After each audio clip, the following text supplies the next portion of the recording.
Hey everyone. I just got finished watching a brand new movie that just came out today. Well, actually, it's more like it came out yesterday by the time this actually goes up and is watchable. And it actually only just came out yesterday for North America. In other places of the world, it actually came out last year, but it's brand new to me and to anybody in North America. It's from Argentina. It's called The Last Matinee. It's a horror movie that's done as a throwback homage to the old Italian 1980s Giallo style horror movies. And this movie does that homage perfectly.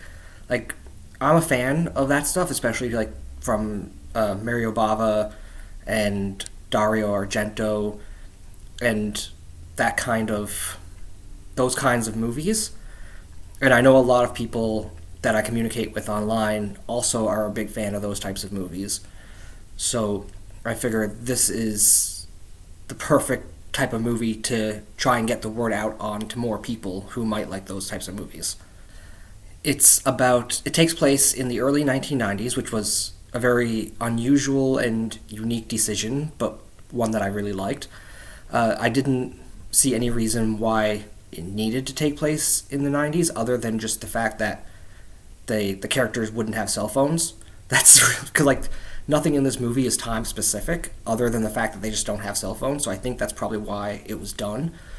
But it's about a low rent theater on a stormy night playing the last showing of a new horror movie, and the patrons start getting stalked and killed by a black glove wearing hooded mysterious figure. Even though this is from Argentina, the Italian influences throughout are incredibly noticeable, and as anybody who is a fan of Italian Giallos from the 70s and 80s, you know that their killers always wear black gloves. And that's something that this movie also carries through. And on top of that, there's also the signature Dario Argento neon primary color lighting scheme. It has like the deep reds. that's a funny phrase for the if you know you know.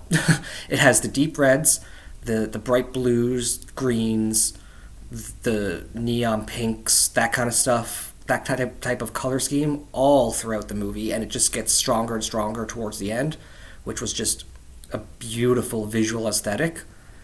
And it also has fantastic gore, like really brutal death scenes that I loved, and it was all done with practical effects.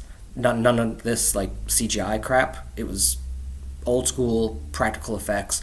There's even an eyeball death, which again is a very Italian giallo signature, and especially from Lucio Fulci. That was always something that he did in all of his movies.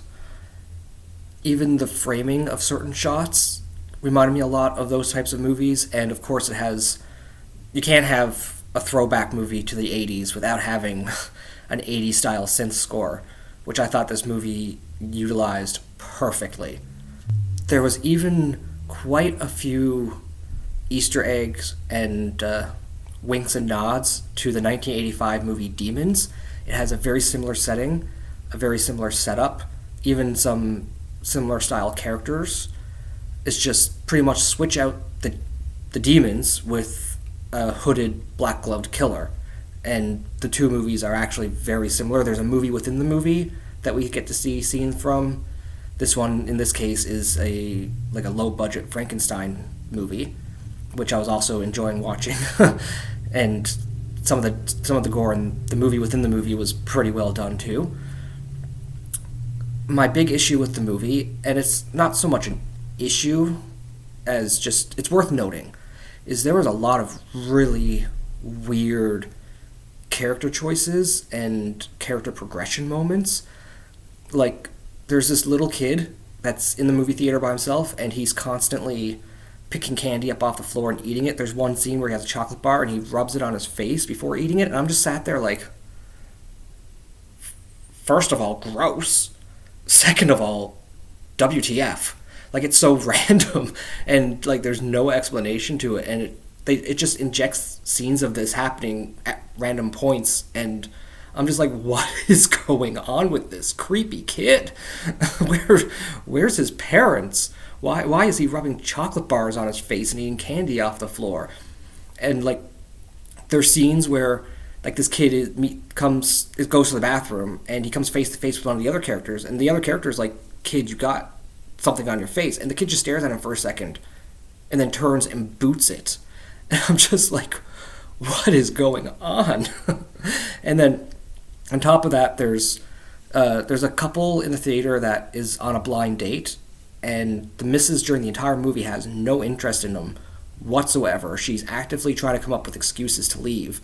But then all of a sudden, the next time we see them, she's like super into him and she's giving him a hand job. But yet there's no connective tissue there as to how she got from her previous line of thinking to this line of thinking. And likewise, there's another character who he's one of three teenagers, and then there's another teenager that's not part of that group that's there by herself. And so he leaves his friends to go chat to her because he thinks that she's cute, and and like within seconds of meeting each other, they're making out. And it's weird moments like that feels like I'm missing a part of the movie, but I'm not. And I don't know if that was done on purpose to give it like this, because the movie has a very like nightmare logic, dreamlike tone and feel to it. So I wonder if that was done on purpose to contribute to that dreamlike sense that you have throughout the movie, or if it's just because of bad writing. I really don't know. But there was definitely some WTF moments with that stuff. Also, I found that the identity of the killer was, I'll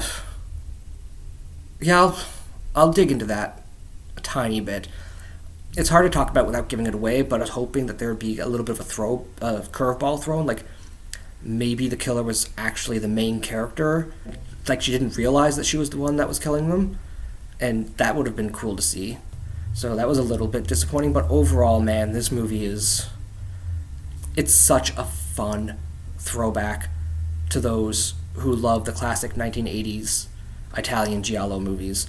I want to see more like this, and I know with James Wan is coming out with his own coming up pretty soon, sometime in the fall, I think, October or November maybe, unless it's been pushed back like every other movie. But I'm excited for that. There's actually a movie that came out a couple years ago that this would be the perfect double feature with, called Crystallize. Actually, you know what? I'm just going to talk about that movie real quick. Let's turn this into an impromptu double feature review, because that one also needs to be talked about, because I feel not enough people know about it. Crystallize is another movie out of Argentina that is done as a throwback to the 1980s Giallo movies that came out a couple years ago. It takes place in like the fashion model runway industry, and after an accident happens at one of their shows, a year later, somebody dressed up in a fashion mannequin costume is going around stalking everybody that was there.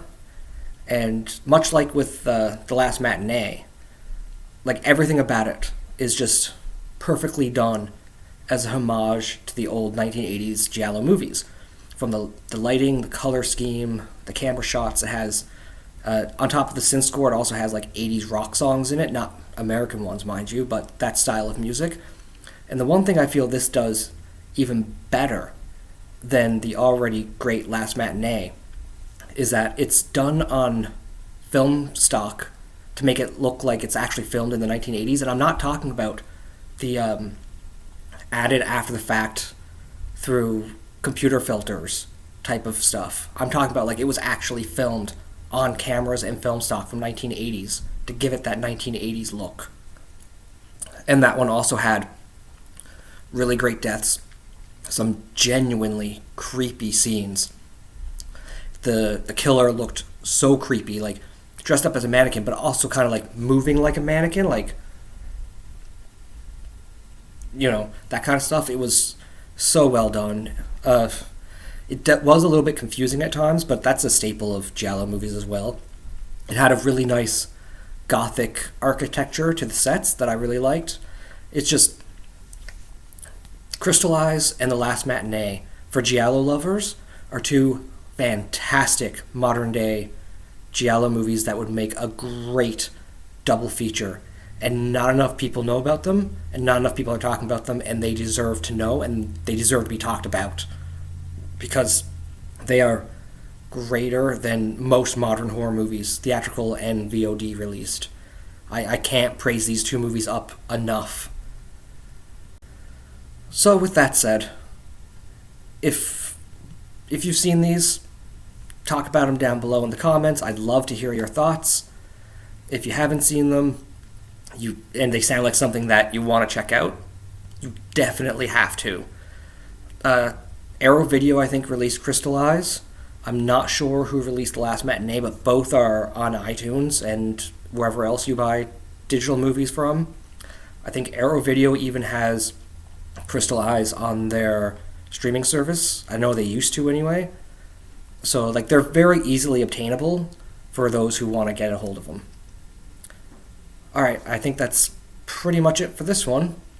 So until next time, see ya.